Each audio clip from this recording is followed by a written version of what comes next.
آج کا لیکچر 12ویں جماعت کے لیے مرحوم کی یاد میں پطرس بخاری کا انشاء۔ تو اس سبق کا ایک سوال مصنف کا حوالہ دے کر سیاق و سباق کے ساتھ درج ذیل اقتباس کا محاصل لکھیے۔ اس کے بعد دونوں نے آپس میں مشورہ کیا۔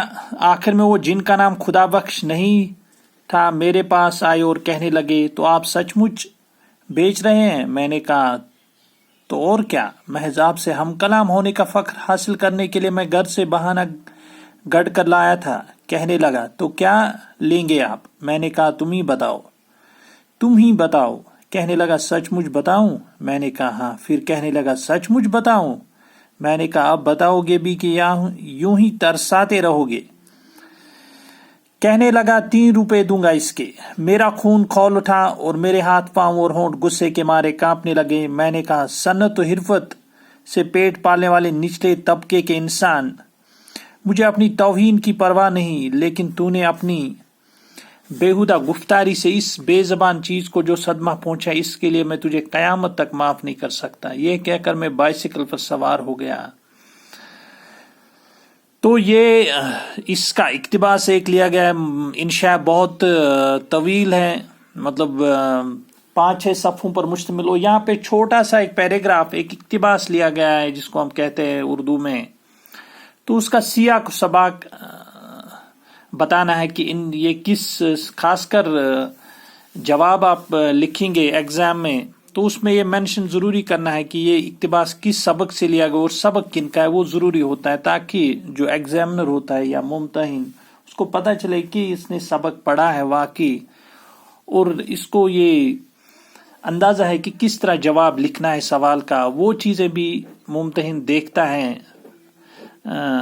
جب وہ امتحانی یہ جوابات کا پرچہ چیک کرتا ہے وہاں ایگزام کے بعد، تو ان چیزوں کا خیال رکھنا بہت ضروری ہے۔ تو جیسا کہ آپ نے پڑھا ہوگا یا ہم نے پڑھا یہ لیسن، تو آپ کو پتا ہوگا کہ یہ سائیکل سے متعلق ہیں، اور اس دوران جو بھی پیش آتے ہیں مرزا صاحب کو جو بھی کہانی پہ وہ اس میں بیان ہوئی ہے، تو اس اقتباس کا جواب ہم اس طرح لکھیں گے۔ یہ اقتباس پطرس بخاری کے مزاحیہ انشاء، مضمون یہاں پہ مختلف جگہوں پہ دہرایا گیا ہے، چونکہ مضمون اور انشاء الگ الگ چیزیں، ہمیں انشاء لکھنا چاہیے۔ ہاں اگر سوالات میں ایگزامنر نے مضمون لکھا اور آپ نے مضمون لکھا تو وہ شاید وہاں پہ ٹھیک ہے، مطلب اس حساب سے کہ سوال میں بھی مضمون ہی لکھا گیا ہے، لیکن بہتر ہے کہ ہم انشاء لکھیں فی الحال، اور اگر انشاء لکھے وہ بھی بہتر، اس میں کوئی خطرہ نہیں، یا ایگزامنر مارکس نہیں کاٹے گا جو نمبرات ہیں۔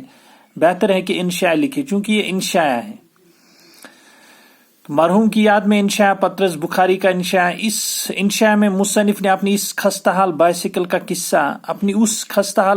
کا قصہ بیان کیا جو اس نے دھوکے میں اپنے دوست مرزا صاحب سے 45 روپے میں خریدی تھی۔ وہ اس بائسیکل کو بیچنا چاہتے ہیں لیکن اس کے صرف 3 روپے آتے ہیں۔ وہ بائسیکل پر سوار ہو جاتے ہیں اور وہ ٹوٹ جاتی ہے۔ آخر کار وہ اس کو دریا میں ڈال دیتے ہیں۔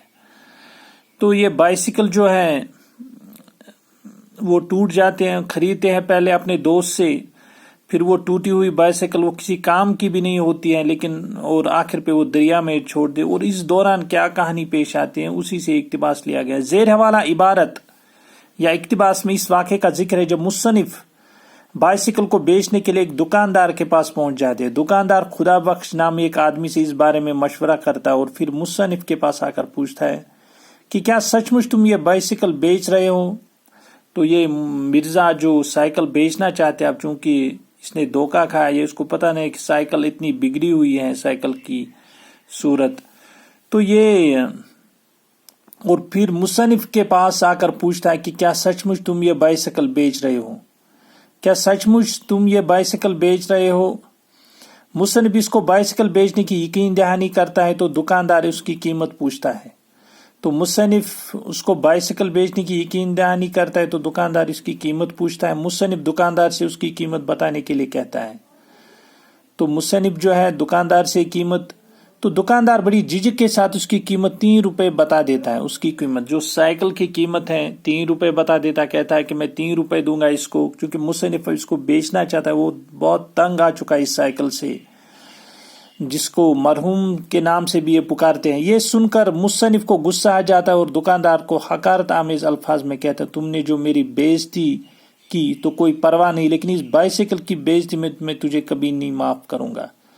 تو یہ کہتا ہے کہ دراصل مزایا ایک عنصر یہاں پہ اس پورے انشاء میں پھیلا ہوا ہے. تو یہ کہتا ہے کہ مصنف ان کو کہ تو نے تو بےعزتی کی میری، اس کی تو پرواہ نہیں، لیکن اس بائسیکل کی بےعزتی میں برداشت نہیں کر سکتا. یہ کہہ کر وہ غصے میں سائیکل پر سوار ہو گیا اور چل پڑا، اور سائیکل پر وہ سوار ہو جاتا ہے اور چل پڑتا ہے. یہ ایک اقتباس ہے اس لیسن.